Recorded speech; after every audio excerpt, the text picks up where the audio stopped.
Hi, and welcome to another episode of David Rides a Trike. I'm David, I'm riding a trike. If this is your first time watching one of my videos, I try to provide a little motivation to people with chronic illnesses and disabilities to get up, get out and do something fun, provided they have their doctors okay. Why? Because doing a fun form of exercise makes you feel good and it can be therapeutic. I am one of those people. I was diagnosed as a type 1 diabetic when I was 1.5 years old. I've had 3 organ transplants, stage 3 cancer. I'm legally blind. Man, this balaclava keeps climbing up on me. I'm legally blind, and I've had a bunch of other stuff that I'm not going to get into, and there's probably a bunch of other stuff that I've actually forgotten about by now. So today I want to talk about something that's going on. If you're of a certain age, you probably remember the old Geritol commercials for iron poor tired blood.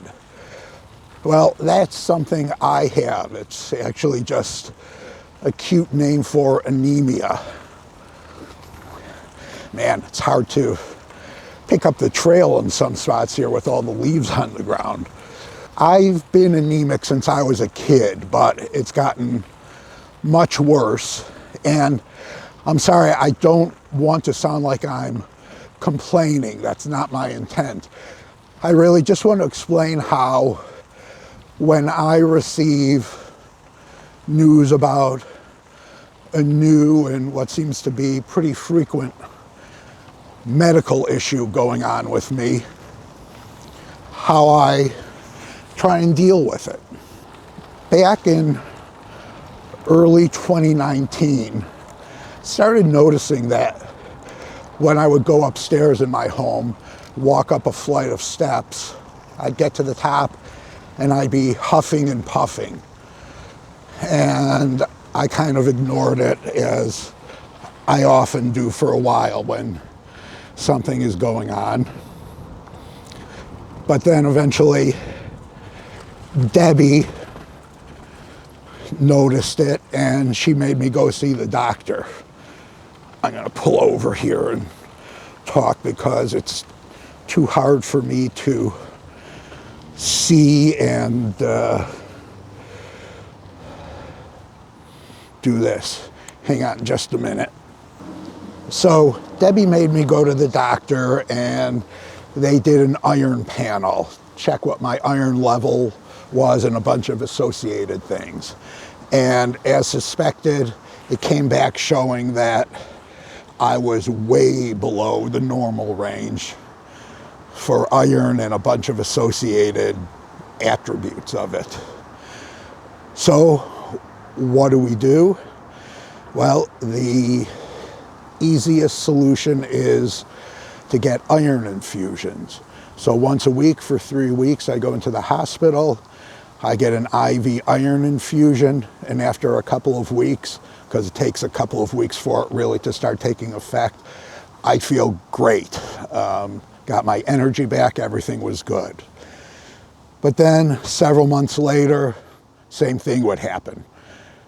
Out of breath at the top of the steps.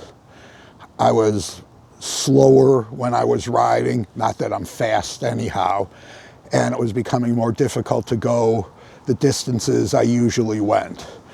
So I go back, repeat the process. Again, I'm really low, and again, I get the iron infusions, and like a magical wand, a couple weeks later, I'm feeling better. Then this past July, it started happening again, and this time I talked to my transplant coordinator about it, and she said she wanted me to see a hematologist, a blood doctor. She also said that she has seen a few cases, and it's pretty rare, where people lose their ability to absorb iron from food or supplements. And she had a feeling that's what was going on with me. Typically, it happens with diabetics who have had organ transplants and are on immunosuppressive drugs. And it's something that's so rare, there's no studies about it, so really nothing is known about it other than there's a few isolated cases. And that kind of thing seems to happen to me a lot, where, oh, you have this going on, and there may be somebody else in the world, but you know, you're one of a very few. So anyhow, she wanted me to see a hematologist, and as it turns out, my oncologist is also a hematologist. So I called, talked about what was going on, get the iron panel done, and this time he said, yeah, my iron level was crazy low.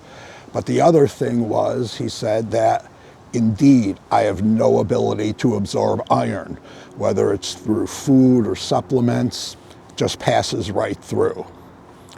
So what does this mean?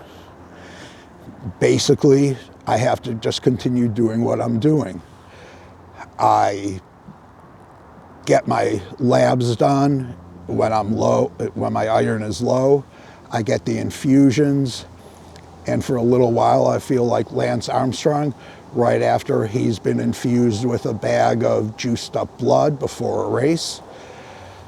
And slowly that Superman feeling dissipates and I come down to a weaker state and start the process all over again. So how does this affect my everyday life? Well, I can still do everything that I've always done.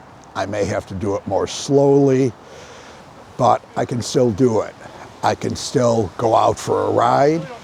I can walk the dog almost every day for a couple of miles, maybe just do it a little slower. And like I always say, there's always something worse.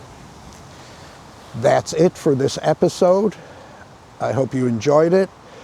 If you could, please like, subscribe, and hit that notification bell down below. Leave me a comment if you'd like.